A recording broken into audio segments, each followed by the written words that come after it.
Our battle against the bugs is already here. Mosquito and tick season is shaping up to be severe this year. Mosquitoes, as we know, thrive in heat and humidity, and as our summers get warmer, populations of the bugs are really booming. We know mosquitoes can carry the risk of disease, things like West Nile virus and malaria, which, of course, we, are seeing again here in the U.S. for the first time in 20 years. So here to talk about the risks and how to protect ourselves is Dr. Daniel Griffin. He is the Chief of the Division of Infectious Disease and Travel Medicine at Optum Health. So let's just start talking about mosquitoes and what's going on this year.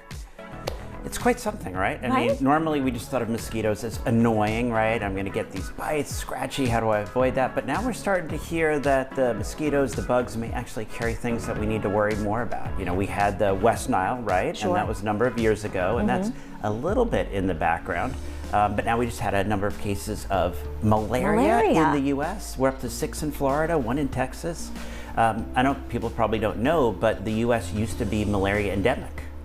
And anyone, Little House on the Prairie, maybe you were a fan as a yes, kid, out in Kansas, all the way up to Washington, D.C. We actually had malaria. We've got the right mosquitoes here.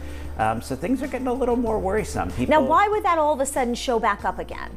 I think a big thing is travel, right? People are traveling again. Yeah. And so if you're somewhere where malaria is endemic and you have malaria and it's in your system and you've got the bite of a mosquito and then that mosquito then bites somebody else, you can actually see that. And there is an area in Sarasota, I think it is, down there in Florida, where actually the mosquitoes now have malaria in the population. Let's talk about those ticks, because we are also hearing, yes, obviously Lyme disease, and for someone who ends up getting Lyme disease from a tick bite, that's terrible, but there's also some other, different things that are causing paralysis. So you might get Lyme disease, but you may also get something called Ehrlichia. There's a tick paralysis, there's anaplasma, and now a lot of people are learning about Babesia. That's what I was going to make you say. Can you please say that so I don't have to? But what is that? Well, we used to call it Nantucket fever when it was first described out on Nantucket Island and a Portuguese fisherman. But now we're starting to see more and more cases as ticks with this parasite are actually in our area.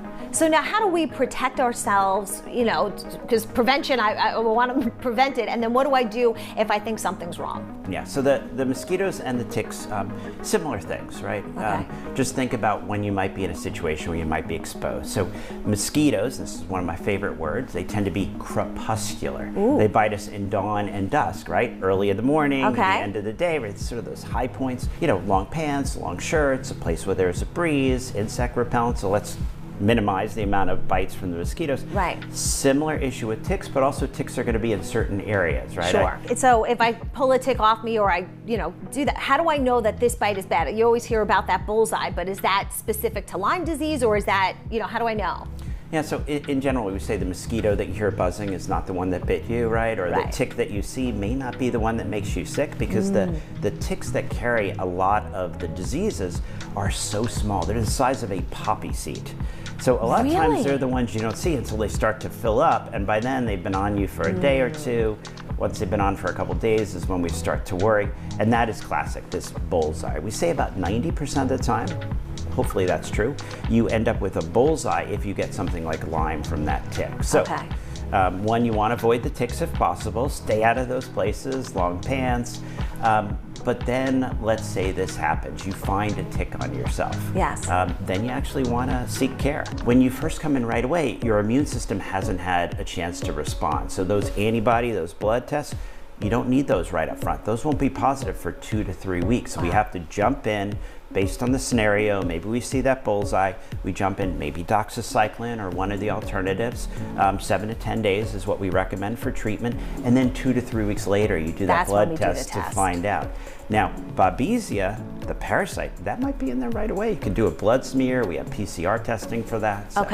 All right, so much to talk about. Thank you so much, Dr. Griffin. I really do appreciate it. And Shannon is actually going to be right now with Amy Brightfield from Better Homes and Garden to talk about the products that will keep these bugs at bay. Shannon. We already told you why you should protect against them.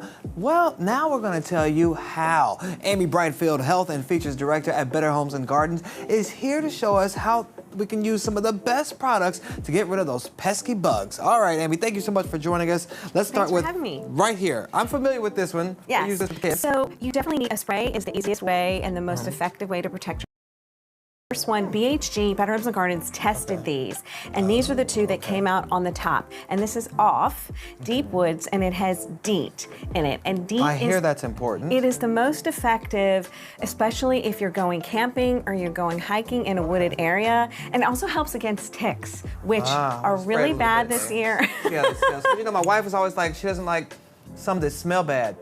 And this one doesn't smell like as chemically. No, you know, this is why they score really high in our testing, because it doesn't, it smells for like a second and it goes away, and it showed to be really effective.